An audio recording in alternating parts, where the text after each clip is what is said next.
ഹരേ കൃഷ്ണ. എല്ലാ ഹരിപ്രിയർക്കും സ്നേഹവന്ദനം. ശ്രീ ബ്രഹ്മസംഹിതയുടെ ഇനിയും 54-ാമത്തെ ശ്ലോകമാണ് നമ്മൾ നോക്കേണ്ടത്. 56 ശ്ലോകങ്ങളാണ് പുസ്തകത്തിൽ കൊടുത്തിട്ടുള്ളത്. ഹരേ കൃഷ്ണ. 3 ശ്ലോകങ്ങളോടുകൂടി ബ്രഹ്മസംഹിത നമുക്ക് പഠിക്കാം. കുറച്ചു പേരെ ഇത് കേൾക്കാനും പഠിക്കാനും ഒക്കെ ഉള്ളൂ. എങ്കിലും ഈ ബ്രഹ്മസംഹിത ദിവസവും ജപിക്കുക. ഭഗവാൻ ആദിപുരുഷന്റെ, അതായത് സത്യയുഗത്തിൽ തന്നെ ബ്രഹ്മദേവൻ ഭഗവാനെ സ്തുതിച്ച ഒരു കൃതിയാണ്. അതുകൊണ്ട് എല്ലാവരും ജപിക്കുക. ഹരേ കൃഷ്ണ. ആദ്യമേ നമുക്ക് ഈ ധ്യാന ശ്ലോകം, ഇത് ബ്രഹ്മസംഹിത മുഴുവൻ ജപിച്ചില്ലെങ്കിലും നമുക്കൊരു ധ്യാന മന്ത്രം ദിവസവും ജപിക്കുക. ഈശ്വര പരമകൃഷ്ണ സച്ചിദാനന്ദ വിഗ്രഹ അനാദിരാദിർ ഗോവിന്ദ സർവകാരണ കാരണം. സർവകാരണങ്ങൾക്കും കാരണമായവൻ ആ ഗോവിന്ദനെ ഞാൻ എപ്പോഴും ഭജിക്കുന്നു. അതുപോലെ കൃഷ്ണ ഗായത്രിയും. ക്ലീം കാമദേവായ വിദ്മഹേ പുഷ്പബാണായ ധീമഹി തന്നോനംഗ പ്രചോദയാത്. ഹരേ കൃഷ്ണ. ശ്ലോകം 54. യസ്തിന്ദ്ര ഗോപമദവേന്ദ്ര മഹോസു കർമ്മ ബന്ധാനുരൂപ ഫലഭാജനമാദേനോദി കർമാണി നിർദഹതി കിന്തുജ ഭക്തിഭാജാം ഗോവിന്ദമാദിപുരുഷം തമഹം ഭജാമി. യസ്തിന്ദ്ര ഗോപമദവേന്ദ്ര മഹോസു കർമ്മ ബന്ധാനുരൂപ ഫലഭാജനമാദേനോദി കർമാണി നിർദഹതി ഹിന്ദുജ ഭക്തിഭാജാം ഗോവിന്ദമാദിപുരുഷം തമഹം ഭജാമി. അതായത് ഇന്ദ്രനായാലും ഒരു മിനാമിനിങ്ങയായാലും നമ്മളായാലും സ്വന്തം കർമ്മങ്ങൾ അനുസരിച്ച് ഫലങ്ങളെ പ്രദാനം ചെയ്യും. നമ്മൾ കർമ്മം ചെയ്യുകയാണെങ്കിൽ അതിന്റെ ഫലം ഭഗവാൻ നമുക്ക് തരിക തന്നെ ചെയ്യുമെന്ന് ഉറപ്പിച്ച് പറയുകയാണ്. അങ്ങനെ ചെയ്യുന്നവനും എന്നിൽ ഭക്തിപൂർവം ഭജിക്കുന്നവർക്കും കർമ്മബന്ധത്തെ നശിപ്പിക്കുന്നവനും ആ ഭഗവാനെ പ്രേമഭക്തിയോടെ നിസ്വാർത്ഥ ഭക്തിയോടെ ഭജിക്കുന്നവരുടെ എല്ലാം കർമ്മബന്ധത്തെ ഭഗവാൻ നശിപ്പിക്കും. അങ്ങനെയുള്ള ആദിപുരുഷനെ ഞാൻ എപ്പോഴും ഭജിക്കുന്നു. ഹരേ കൃഷ്ണ. 55. യം ക്രോധ കാമ സഗജ പ്രണയാദിഭീതി വാത്സല്യമോഹ ഗുരു ഗൗരവസേഭ്യ ഭാവൈഹി സഞ്ചിന്യ തസ്യ സദൃശീം തനുമാപുരേദേ ഗോവിന്ദമാദിപുരുഷം തമഹം ഭജാമി. യം ക്രോധ കാമ സഹജ പ്രണയാദിഭീതി വാത്സല്യമോഹ ഗുരു ഗൗരവസേഭ്യ ഭാവൈഹി സഞ്ചിന്യ തസ്യ സദൃശീം തനുമാപുരേദേ ഗോവിന്ദമാദിപുരുഷം തമഹം ഭജാമി. ജീവികൾക്ക് സഹജമായ ക്രോധം, കാമം, പ്രണയം, ഭീതി, വാത്സല്യം, മോഹം, ആദരവ്, ദാസ്യം എന്നീ ഭാവങ്ങളാൽ അവര് ഏതൊരു ഭഗവാനെ ധ്യാനിച്ച് ആ ഭാവങ്ങൾക്ക് അനുസരണമായുള്ള ശരീരങ്ങളെ പ്രാപിച്ച് അങ്ങനെയുള്ള ആദിപുരുഷനെ ഞാൻ ഭജിക്കുന്നു. അങ്ങനെയുള്ള ഗോവിന്ദനെ ഞാൻ എപ്പോഴും ഭജിക്കുന്നു. ഹരേ കൃഷ്ണ. ജീവികളുടെ സ്വാഭാവികമായ ഒരു അടിസ്ഥാന ഭാവങ്ങളാണ് മുമ്പേ പറഞ്ഞതല്ല അല്ലേ? രാഗവും ദ്വേഷവും സ്നേഹവും കാമവും ഭക്തിയും അതുപോലെ ആദരവും വാത്സല്യം എല്ലാം നമുക്ക് പല പല പല ഭാവങ്ങളിലാണ് പ്രകടമാകുന്നത്. അങ്ങനെ ക്രോധം, അസൂയ, അവജ്ഞ, മത്സരം, എതിർപ്പ് എന്നിവ ദ്വേഷത്തിന്റെ വിവിധങ്ങളായ ഓരോ പ്രകടനങ്ങളാണ്. ഒരാൾ ഇവയിൽ ഏത് ഭാവത്തിലൂടെയാണോ ഭഗവാനെ ധ്യാനിക്കുന്നത് അങ്ങനെ അതിനനുയോജ്യമായ ശരീരത്തെ അയാൾ പ്രാപിക്കുന്നു. ഉദാഹരണത്തിന് ദേവകിയും വസുദേവനും ഭഗവാനിൽ വാത്സല്യഭാവം വെച്ചു പുലർത്തി. അപ്പോൾ അവരെന്തായി? ഭഗവാന്റെ അമ്മയായി. അങ്ങനെയാണ് നമ്മള് ഭഗവാനെ ഏത് വിധത്തിലാണോ കാണുന്നത് അങ്ങനെയാണ് ഭഗവാനെ നമുക്ക് കിട്ടുക. നമ്മൾ ഭഗവാനെ ഒരു അച്ഛനെ പോലെ കരുതിയാല് നമുക്ക് ആ അച്ഛൻ എങ്ങനെയാണോ ഒരു മക്കളെ സംരക്ഷിക്കുന്നത് അതുപോലെ നമ്മളെ സംരക്ഷിക്കും. ഭഗവാനെ എന്ന് പറഞ്ഞാൽ ഒരു പുരുഷഭാവത്തിൽ കണ്ടാലും നമുക്ക് ഭഗവാനെ അമ്മയെ പോലെ കാണാം. അപ്പോൾ നമുക്ക് ഒരു അമ്മയുടെ എല്ലാ സ്നേഹവും നമുക്ക് അനുഭവിക്കാൻ സാധിക്കും. നമുക്കൊരു മക്കളായിട്ടാണെങ്കിൽ ഒരു കുഞ്ഞു കുട്ടി എങ്ങനെയാണോ നമ്മളുടെ വീട്ടിൽ ഓടിക്കളിച്ച് നടക്കുന്നത്, അങ്ങനെ നമുക്ക് കാണാൻ സാധിക്കും.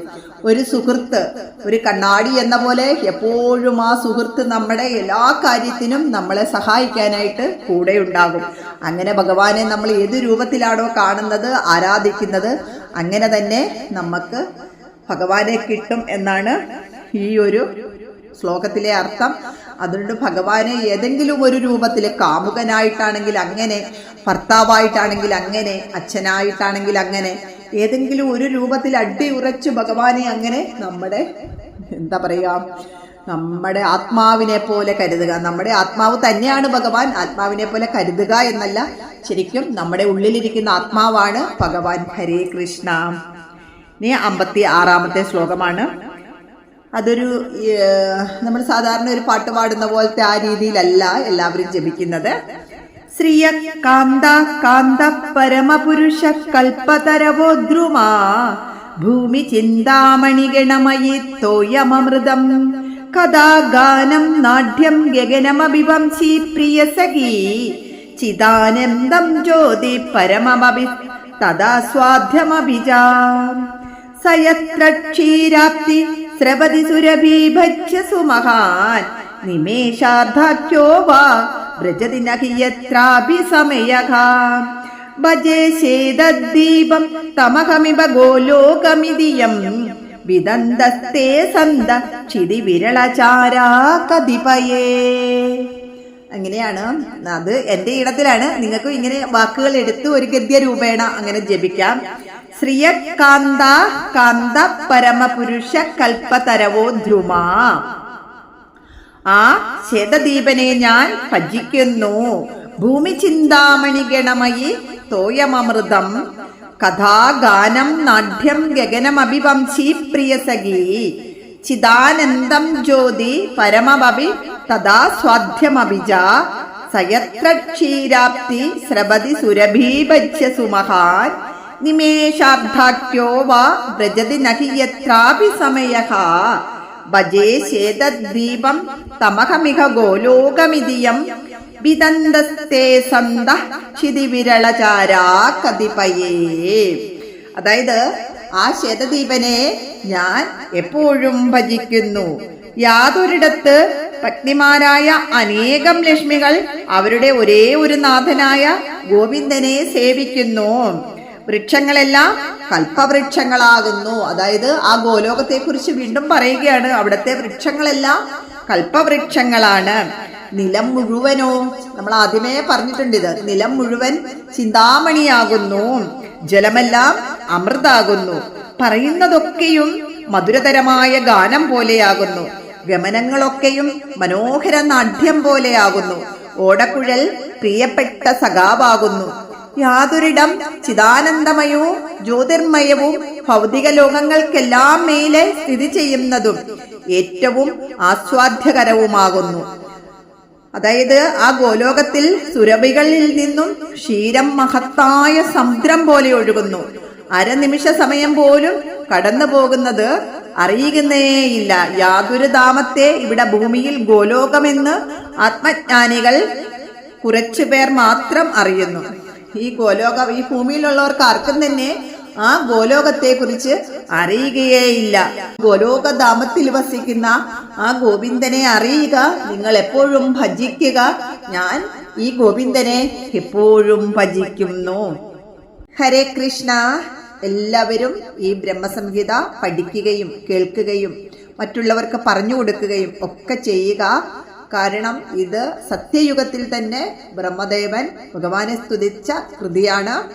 അതുപോലെ ബ്രഹ്മദേവനോട് ഭഗവാൻ പറയുകയാണ്, ഈ ബ്രഹ്മാണ്ടം അത്രയും സൃഷ്ടിക്കണമെങ്കിൽ വീണ്ടും അറിവ് വേണം. പിന്നെയോ ആനന്ദമയവും ചിന്മയവുമായ കേവല സ്വരൂപം, കേവല ബോധസ്വരൂപം. അതായത് ആത്മാവ് ഉണരണമെങ്കിൽ ജ്ഞാനവും ഭക്തിപൂർവമുള്ള ഭഗവത് സേവയും ആവശ്യമാകുന്നു. ഇവിടെ ജ്ഞാനം എന്നത് ജീവാത്മാവ് ഭഗവാനോടുള്ള യഥാർത്ഥ ബന്ധം അറിയുക എന്നതാണ്. പരമാത്മാവിന്റെ അംശങ്ങളാണ് നമ്മളെല്ലാവരുമെന്ന് അറിയുന്നവരിലാണ് യഥാർത്ഥ ഭക്തി ജന്മമെടുക്കുന്നത്. ഏറ്റവും ഉദാത്തമായ ഭക്തി എന്നത് ദാസ്യം, സഖ്യം, വാത്സല്യം, മധുരം, അതായത് നവവിധ ഭക്തികൾ എന്നീ ഭാവങ്ങൾ ഭഗവാനോടുള്ള അഗാധമായ സ്നേഹമാകുന്നു. അങ്ങനെ ഈ സ്നേഹഭക്തിയോടെ അല്ലെങ്കിൽ പ്രേമഭക്തിയോടെ ഭഗവാനെ അറിയുന്നവർക്ക് മാത്രമേ നമുക്ക് ഈ ബ്രഹ്മാണ്ഡം സൃഷ്ടിച്ച ബ്രഹ്മാവിനെ പോലെ ഈ ലോകത്തിലെ സർവ്വചരാചരങ്ങളെയും നമുക്ക് സ്നേഹിക്കുവാനും ഒരു പുതിയ തലമുറയ്ക്ക് ജന്മം കൊടുക്കുവാനും ഒക്കെ സാധിക്കുകയുള്ളൂ. അല്ലെങ്കിൽ ഈ തലമുറയൊക്കെ വഴിതെറ്റിപ്പോകുന്നതും ഒക്കെ അങ്ങനെയാണ്. എന്തെല്ലാം അക്രമങ്ങളും ഒക്കെയാണ്, അധർമ്മങ്ങളല്ലേ നമ്മുടെ നാട്ടിലെല്ലാം നടക്കുന്നത്. അതുകൊണ്ട് ഭഗവാനെ അറിയുക, നന്മ ചെയ്യുക, ഇത് ഭഗവാന്റെ ഈ നാമം പ്രചരിപ്പിക്കുക. ഹരേ കൃഷ്ണ. ഇതിന്റെ അവസാനം ഭഗവാൻ പറയുകയാണ്, അഹം ഹി വിശ്വസ്യ ചരാചരസ്യ ബീജം പ്രദാനം പ്രകൃതി പുമാം ച മയാഹിതം തേജ ഇദം വിഭർഷി ബിദേ ബിദേഹി ത്വമദോ ജഗന്തി. ബ്രഹ്മാവിനോട് പറഞ്ഞു കൊടുക്കുന്നതാണ്, അല്ലയോ ബ്രഹ്മദേവ, ഞാൻ തന്നെയാണ് വിശ്വചരാചരങ്ങളുടെയും ആത്യന്തികമായ ബീജം. ഞാൻ പ്രകൃതിയും പുരുഷനുമാകുന്നു. അങ്ങ് വഹിക്കുന്ന ഈ തേജസ് യാതൊന്നിനാൽ അങ്ങ് ഇപ്പോൾ ലോകങ്ങളെ സൃഷ്ടിക്കുന്നു. ഇത് ഞാൻ നൽകിയതാകുന്നു. ലോകങ്ങൾക്കെല്ലാം ആധാരം ഗോവിന്ദന്റെ ശക്തിയാകുന്നു. അത് ചരാചരങ്ങളുടെ എല്ലാം പ്രധാന ബീജമാകുന്നു. ബ്രഹ്മാവ് മുതലായ ലോകനാഥന്മാരുടെ അതത് ശക്തികൾ ഈ ആദി ബീജത്തിൽ നിന്നും ഉണ്ടായതാണ്. ഏകസത്യമായ ഗോവിന്ദൻ തന്നെയാണ് ലോകസൃഷ്ടിക്കായി സൃഷ്ടിയിലെ ആദിതത്വങ്ങളായ പുരുഷനും പ്രകൃതിയും, അതായത് ബോധസ്വരൂപനായ ഭഗവാനും തൻ്റെ ശക്തിയുമായിരിക്കുന്നത് എന്ന് സാരം. ഹരേ കൃഷ്ണ. അപ്പോൾ ഈ ലോകത്തിൽ കാണുന്നതെല്ലാം ഭഗവാന്റെ ദാനമാണ്. അതുകൊണ്ട് എല്ലാം ഭഗവാനായിട്ട് സമർപ്പിച്ച് ഭഗവാനെ നിസ്വാർത്ഥ ഭക്തിയോടെ പ്രേമഭാവത്തോടെ ഭഗവാനെ അറിയുക, വിളിക്കുക. അതുപോലെ സഹജീവികളെയെല്ലാം സ്നേഹത്തോടെ കരുണയോടെ ചേർത്ത് പിടിക്കുക. സർവം സർവം സർവം രാധാകൃഷ്ണാർപ്പണമസ്തു. ഹരേ കൃഷ്ണ.